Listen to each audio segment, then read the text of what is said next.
Quero cumprimentar todos com a paz do Senhor Jesus, amém? Hoje de manhã nós tivemos um culto também. Vou precisar um pouco mais de retorno aqui, Felipe.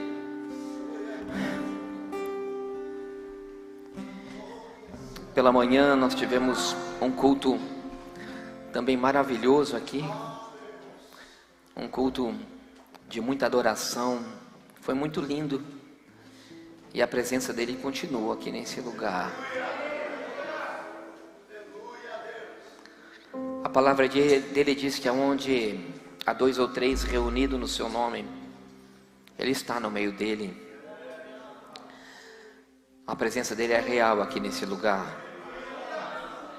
Também já quero cumprimentar todos que nos ouvem pela rádio 106.7, Rádio Voz FM. A todos também que nos assistem hoje ao vivo, neste momento, pelos nossos canais, YouTube, Facebook.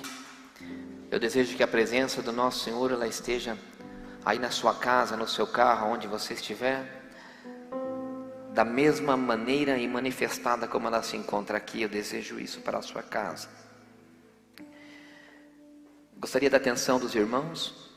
Enquanto isso, peço que abram as suas Bíblias no Evangelho de Mateus, capítulo número 5.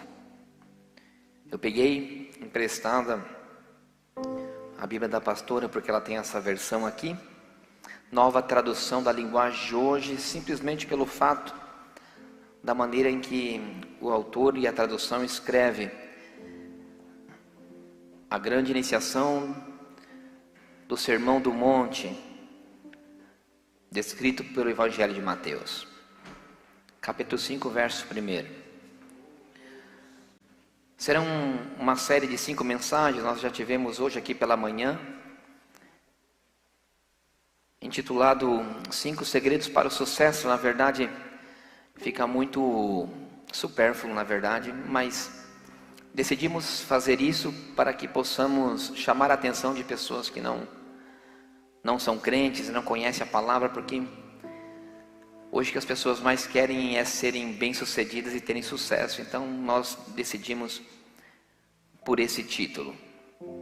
Mas na verdade, ele deveria ser 5 princípios para nós termos uma vida feliz. Todos nós queremos ser felizes. E assim começa Mateus de escrever no seu capítulo 5, dizendo assim: não se perca inclusive os detalhes do verso 1, que depois nós usaremos mais adiante na mensagem. Diz assim o verso 1: quando Jesus viu aquela multidão, ele subiu a um monte e sentou-se. E os seus discípulos chegaram perto dele e ele começou a ensiná-los. Entre o verso 2 e 3, nessa Bíblia, nessa tradução, há um subtítulo em que diz assim: a verdadeira felicidade.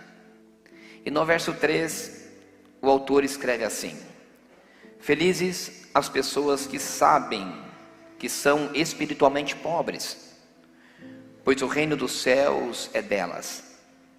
Felizes as pessoas que choram, pois Deus as consolará. Felizes as pessoas humildes, pois receberão o que Deus tem prometido. Felizes as pessoas que têm fome e sede de fazer a vontade de Deus, pois Ele as deixará completamente saciadas. Diz completamente saciadas. Pode sentar, por gentileza, fica à vontade. Só peço sua atenção. Aí esses dias atrás, eu li uma matéria da revista Época do ano passado. Me chamou muita atenção a capa, porque ela era um jovem atrás de um papel bolha. E dizia assim, a matéria era assim: a bolha dos ultrajovens. Não quero comentar sobre o que diz a matéria, depois vocês podem ler se quiserem, mas ela é meio contraditória, enfim. Tiveram muitas contrarréplicas dos jovens. Na verdade dizia que os jovens que nasciam entre 1985 e 2002 Eles eram jovens diferentes e que inclusive poderiam colocar o futuro do Brasil em risco. Mas isso, não quero entrar nesse detalhe porque não é isso. Mas naquele momento, aquilo me chamou muita atenção, porque uma contra-réplica daquela mensagem, daquela reportagem, era de jovens que faziam algumas declarações. E um dos vídeos que me chamou muita atenção, que é um termo em inglês, eu não me lembro agora detalhes, mas era um vídeo que entre os jovens ele ficou muito popular, e teve uma série de outros vídeos que era mais ou menos assim. Um jovem ele parava em frente à câmera, um outro jovem filmava e ele dizia: a marca do meu tênis é tal. Quem sabe alguns jovens que estão aqui possa ter visto. E diz assim: essa marca desse tênis ele me custou tantos reais. Eram tudo coisas assim de R$1.000, R$1.200. Essa calça é tal marca e custou tantos mil-reais. Esse cinto é de tal marca e custou tantos mil-reais. E assim ele foi declarando toda a roupagem do seu corpo. E chegou a um, por exemplo, que estava vestindo R$28.000. E aquilo era muito popular. E quando eu vejo aquilo me chamou muito a atenção, pelo fato de que realmente hoje nós muitas vezes queremos encontrar a nossa satisfação, o nosso sucesso, muitas vezes pelo reconhecimento, pelas pessoas nos veem, e pela postura, e até mesmo pelas coisas que nós vamos adquirindo. E isso me chamou muita atenção. Então desde aí eu comecei a pensar e falar com Deus. O Senhor começou a colocar no meu coração. Depois tivemos mais uma reunião em casa com o irmão, e nessa conversa aquilo se aqueceu ainda mais no meu coração. Então eu decidi fazer uma série de 5 mensagens, em que 5 princípios bíblicos para que nós possamos ter uma vida mais feliz. A realidade é, irmãos, que assim como diz Sigmund Freud, que foi o pai da psicanálise, ele coloca uma frase em que ele, na verdade, é uma declaração, uma tese do que é uma pessoa ser feliz, e eu tenho aqui para ler para os irmãos. Ele diz assim: a felicidade está baseada na realização de um desejo. Ele declara que nós nos tornamos felizes e realizados e com sucesso quando nós completamos os nossos desejos. Quando nós temos um alvo e alguma coisa, nós conquistamos aquilo, então nós seremos felizes. E mais ou menos é verdadeiramente assim. Parece que a gente fala assim: olha, agora meu objetivo é eu comprar uma casa, e quando eu acabar de construir a minha casa, eu terminar ela, aí eu serei feliz com a minha família nessa casa.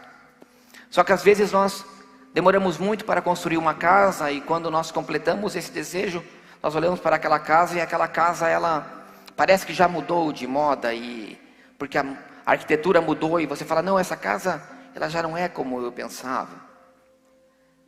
Às vezes nós lutamos muito para ter um casamento, nós dizemos assim: não, quando eu me casar, quando eu tiver a minha esposa, quando eu tiver a minha família, aí eu serei feliz. Aí você deposita toda a tua confiança num casamento, entra num casamento, e de repente você olha para o teu lado e fala: não, mas isso não era o que eu imaginava.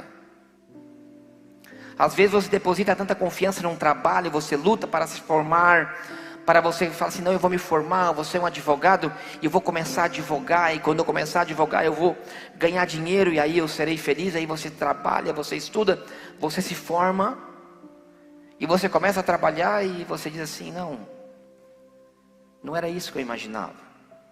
O fato é, irmãos, que se nós realmente formos sinceros, e nós nos colocarmos a analisar a nossa vida, eu aposto que mais da metade dos que estão aqui vão dizer assim: não, hoje eu não sou feliz na posição em que eu estou.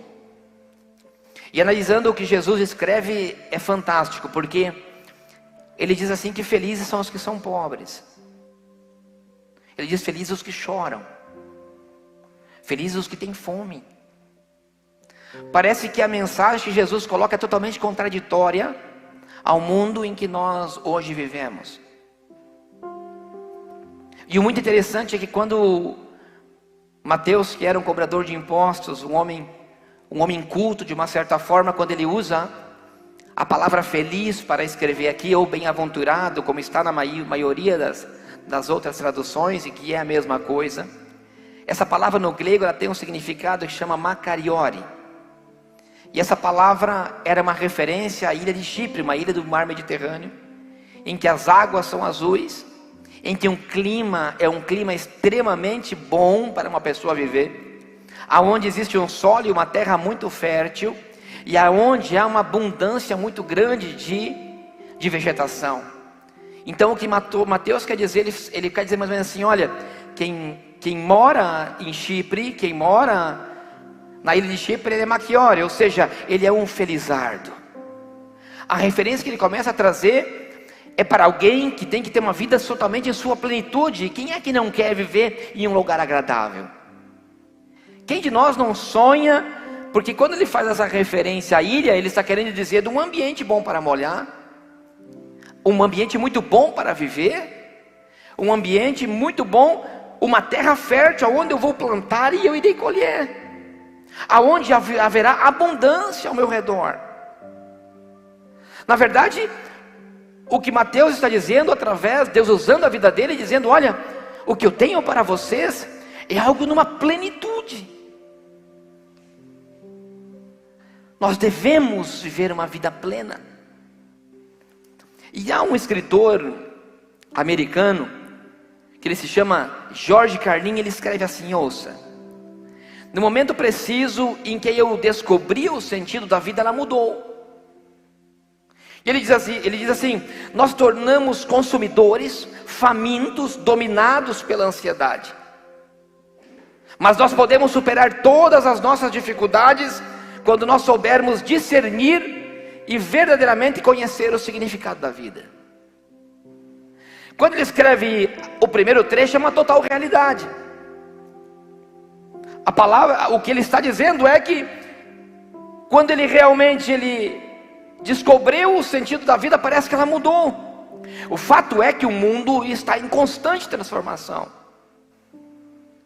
e que nós, crentes ou não crentes, nós nos deixamos ser geridos pelo mundo e conduzidos pelas coisas que o mundo nos apresenta. Ou seja, conforme a mudança da moda da casa, por exemplo, quem sabe a arquitetura muda através do tempo, e de repente você olha para a tua casa, aquela casa que você construiu há 20 anos atrás, ela era linda e maravilhosa, e agora você diz: minha casa já é feia. O fato é que daí, para você saciar a tua vontade, e para você se adequar ao que o mundo tem imposto, nós acabamos fazendo algo mais ou menos assim: não importa o que aconteça, não importa o que eu tenha, o custo que tenha que ter, não importa por cima de quem eu passarei, não importa o que eu vou fazer, agora importa é que o meu desejo ele seja saciado. Então nós começamos a fazer loucuras, e ver isso que ele diz, uma vida de total ansiedade, uma vida de um consumismo descontrolado, e nós começamos a ter atitudes e passar por cima de todas as situações em que estão ao nosso redor, porque eu quero realmente saciar um desejo que eu tenho, porque eu acho que em eu ser saciado por esse desejo, me tornará uma pessoa feliz. Mas o que Jesus diz é totalmente ao contrário daquilo que nós pensamos. Ele diz: olha, os pobres serão felizes.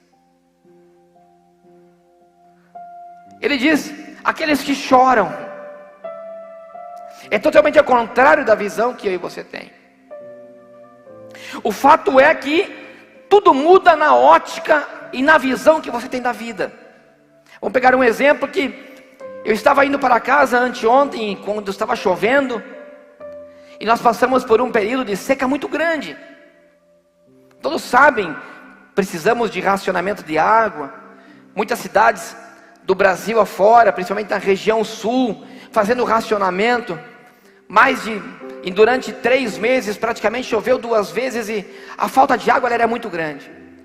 Então eu estou indo com o meu carro, aquele tempo todo fechado, chovendo, e eu disse: que dia lindo, que dia lindo, Senhor. E quando eu disse isso, veio algo muito profundo no meu coração. O Espírito Santo me disse: mas essa não é a ótica humana. Porque verdadeiramente é. Eu digo: sim, Senhor, é verdade, porque a nossa ótica é de um dia lindo, quando o dia é sol, quando não chove. A ótica humana no dia lindo não é. Aqui eu estava olhando. Só que naquele momento, pela necessidade que havia de chuva, eu olho e digo assim: que dia maravilhoso.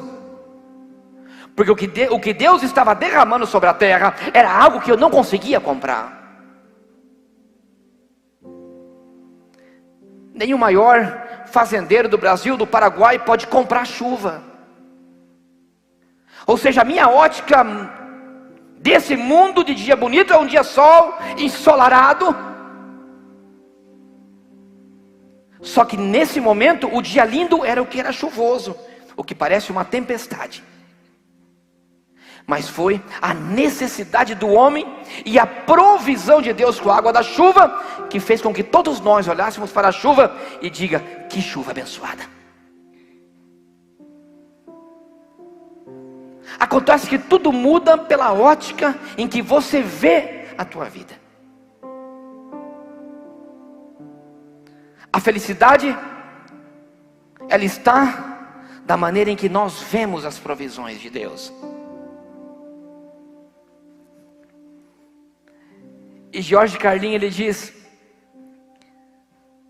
nós poderemos superar todas as dificuldades. Escute, ele diz assim: nós poderemos superar todas as dificuldades quando nós verdadeiramente encontrarmos o sentido da vida.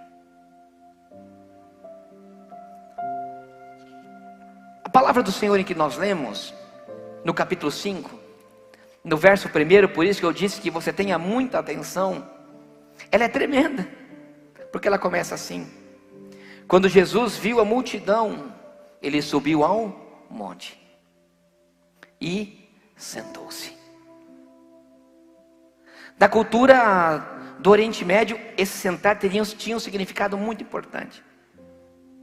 Nós podemos ver através do Evangelho e ao longo da palavra que quando alguém estava numa sinagoga, ele se colocava de pé para falar. Nós vemos isso, porque ele estaria trazendo uma mensagem, estava lendo a palavra. Só que Jesus, ele tem uma atitude diferente. Ele reúne a multidão e ele senta e pede para todos sentar.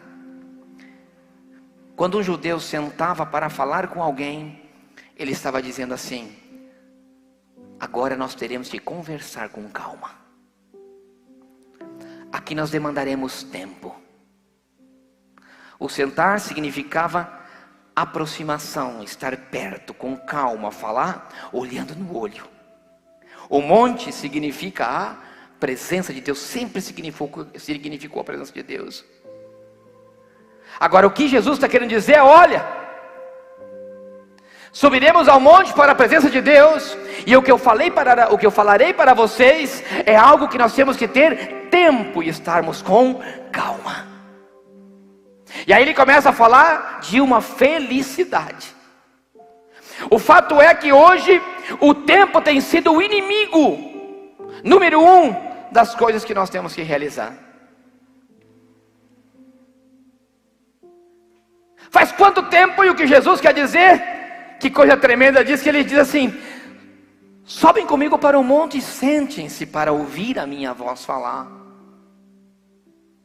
Faz quanto tempo que nós não subimos para a presença dele e nos sentamos com calma para ouvir a Jesus falar. A primeira coisa que eu e você temos que ter consciência e fazer, e para que nós possamos mudar a nossa ótica, é que nós temos que voltar a ter tempo para ouvir a Jesus falar. E quando eu disse hoje aqui pela manhã, que quando eu li isso, eu levei uma lapada de Deus. Porque se tem alguém que não tem tempo, ou melhor, que se diz que não tem tempo, sou eu. Ou seja, que se eu quero ser bem sucedido na minha família, na minha casa, eu tenho que ter tempo para minha esposa. Se eu quero que meu casamento e minha família seja uma bênção, eu tenho que ter tempo para os meus filhos. Se eu quero que o meu ministério seja um ministério tremendo, eu tenho que ter tempo para buscar a Deus. Se eu quero que meu trabalho eu seja bem sucedido, eu tenho que ter tempo para o meu trabalho.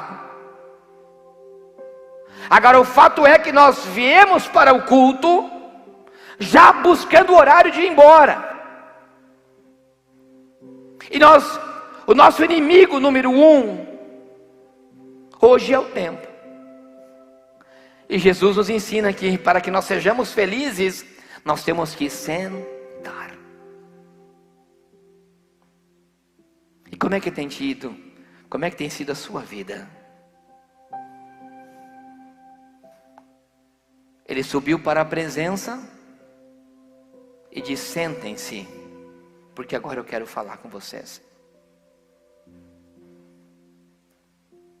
Como é que tem sido o nosso tempo com Deus? Como é que tem sido o nosso tempo para ouvir a Jesus falar?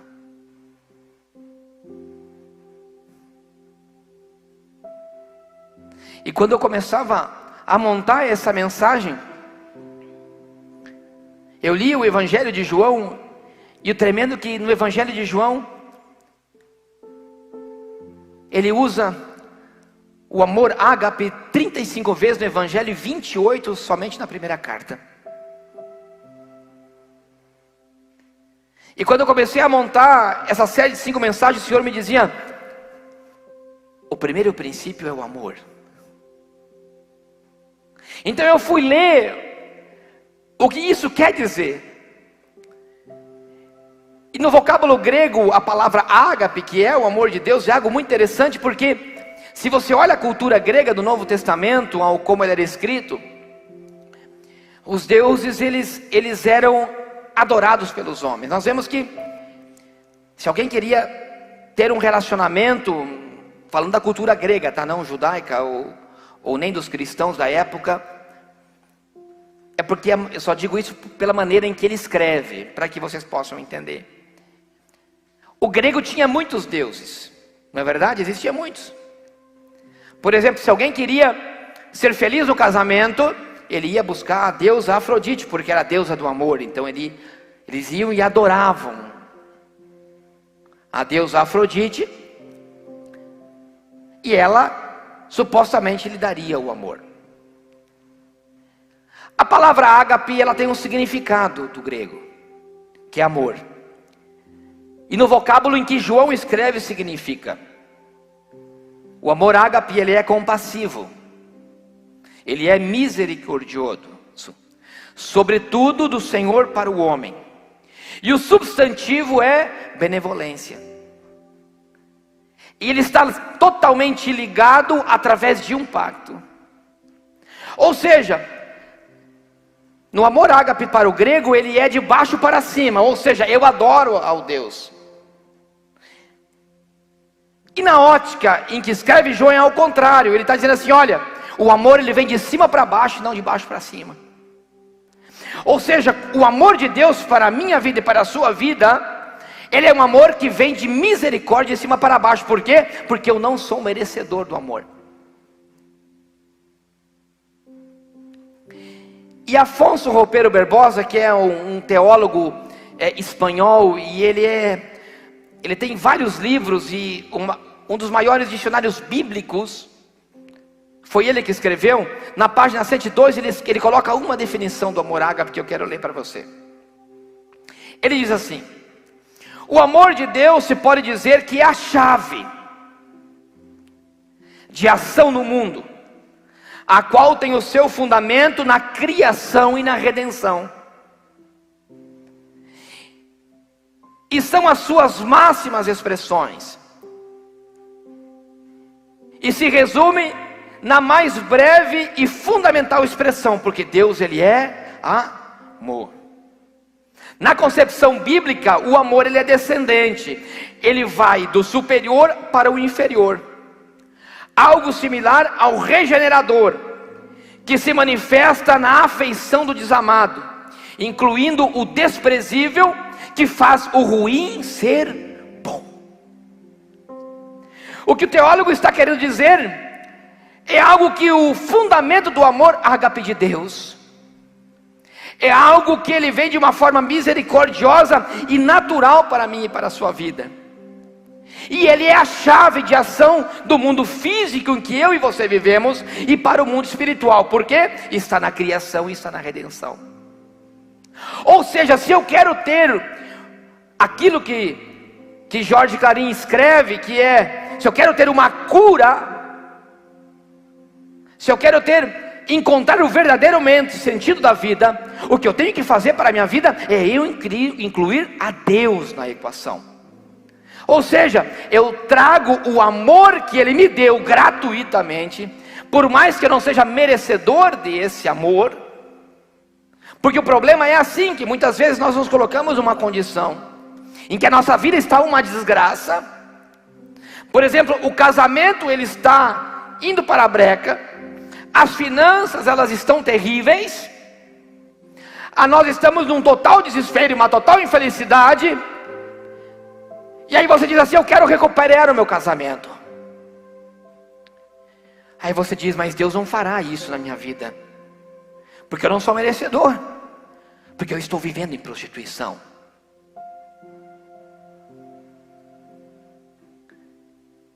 Deus jamais irá recuperar a minha vida, porque ela é uma vida desprezível.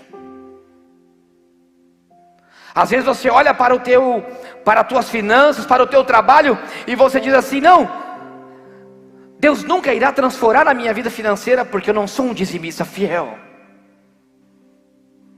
É desprezível a situação em que eu me encontro. Mas o que Alfonso escreve é algo tremendo, irmãos, no amor ágape. Porque por mais que você não esteja adorando a Ele, por mais que você não esteja na presença dEle, o amor ágape, ele vem de cima para baixo. Então ele olha para você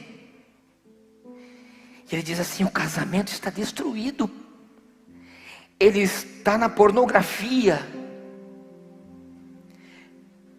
ele está na traição, o estado dele é desprezível. Mas a redenção e a regeneração dele, através do meu filho, pelo amor que eu tenho por ele, porque ele me ama, ela é incondicional, e ela vai transformar o ruim em bom. Ele quer dizer, eu não sei qual é a situação em que você veio aqui, que você se encontra, eu não sei o estado de infelicidade em que você entrou aqui nesse lugar, mas o que eu quero te dizer nessa noite é que se você realmente colocar o teu tempo no tempo de Deus, e é tremendo porque a Bíblia diz em Eclesiastes que todos os tempos há para todas as coisas. Ou seja, quem sabe não foi o teu tempo, mas agora é o teu tempo. E Deus olha dali o teu estado desprezível, desconsiderado, em que para você olha e diz: não tem jeito, eu nunca serei feliz.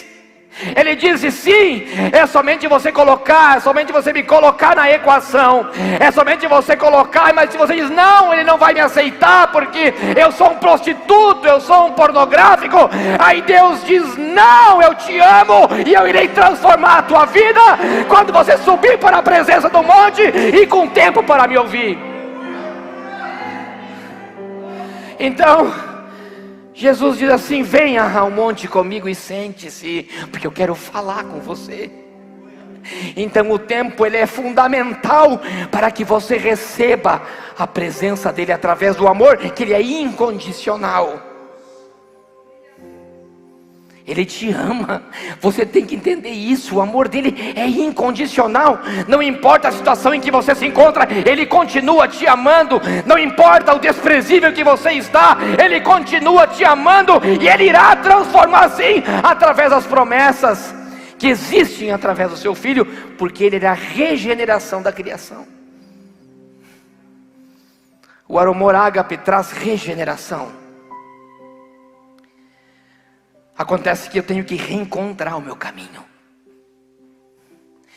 O que você tem que fazer é reencontrar o caminho que você perdeu. Clarim diz: podemos superar todas as dificuldades se soubermos discernir ou encontrar o verdadeiro caminho e o verdadeiro significado da vida. Você nunca conseguirá ser feliz, porque sem Deus, Sem a presença dele não há direção, porque quando eu entro na presença de Deus, a minha vida muda, porque primeiro, o Senhor Ele me dá condição, Ele me dá um posicionamento diferente. Quando você está com Cristo, você sabe aonde você está e você sabe aonde você irá chegar, porque a palavra já te dá garantia do futuro que você terá. A palavra ela te direciona, a palavra ela te conduz. O que nós temos que fazer é colocar na equação ao Senhor. Você tem que introduzir Ele na sua vida. Quando você introduz Jesus na sua vida, as coisas mudam. Quando você introduz Jesus na sua vida, é assim como aquela viúva de Naim, que ele chega, que ela está sendo conduzido, seu filho morto, já para o cemitério. Ele encosta no esquife e diz: esse viverá. É a mesma coisa com aquele endemoniado, que ele chega e encontra de cara aquele demônio que atava aquele menino, que colocava ele no cemitério, que algemava, que fazia com que ele se cortasse, se quebrasse todo. Ele chega para aquele menino e diz: olha, saia esses demônios. Aqueles demônios foram em porcos. E ele pega aquele rapaz que era um endemoniado, ele olha para ele e diz assim: olha, agora você vai para a sua casa e conte o que te aconteceu, e transforma o endemoniado no primeiro missionário que eu encontro na palavra. É a mesma coisa que ele chega para aquela mulher que está sendo apedrejada, cheia de pecado, prostituta, condenada. E ele chega e pega assim, tira a primeira pedra. Ele diz: vá, os seus pecados são perdoados e segue a tua vida em paz. Ou aquela mulher de fluxo de sangue que ele vai de encontro, ela toca nele e de repente tudo aquilo que havia de ruim na vida dela, o sangue que aquela mulher já estava por morrer, de repente ela é curada. O que eu quero lhe dizer é que quando Jesus entra na sua vida, a felicidade ela vem junto com Ele. Quando você coloca amor nas coisas que você faz, quando você coloca Deus, porque assim como Deus diz em 1 João 4,8, Deus Ele é amor. O primeiro princípio para que você tenha uma vida totalmente exitosa, uma vida bem-aventurada, uma vida feliz, o primeiro princípio é você colocar Deus. Você tem que voltar a encontrar o caminho de Deus na sua vida. O fato é que o nosso maior problema hoje é o tempo. Nós temos que ser realistas, nós não temos tempo mais de buscar a Deus. Nós temos tempos para vir à igreja, nós temos tempos para ensaiar, nós temos tempo para nos preparar, nós temos tempo para ir trabalhar, para colocar o pão dentro de casa. Mas às vezes nós não temos tempo para buscar Deus. Mas se eu quero que a minha casa seja uma casa feliz, eu tenho que amar a minha esposa. Eu tenho que amar com meu coração e com Deus. Se eu quero que a minha família seja feliz, eu tenho que amar aos meus filhos. Se eu quero que o meu ministério seja próspero, eu tenho que amar o meu ministério.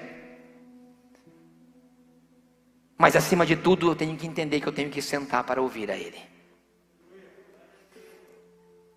Por isso que Ele diz: e subiu ao monte e sentou-se com os seus discípulos para ensiná-los. Jesus Ele está querendo nos ensinar nessa noite.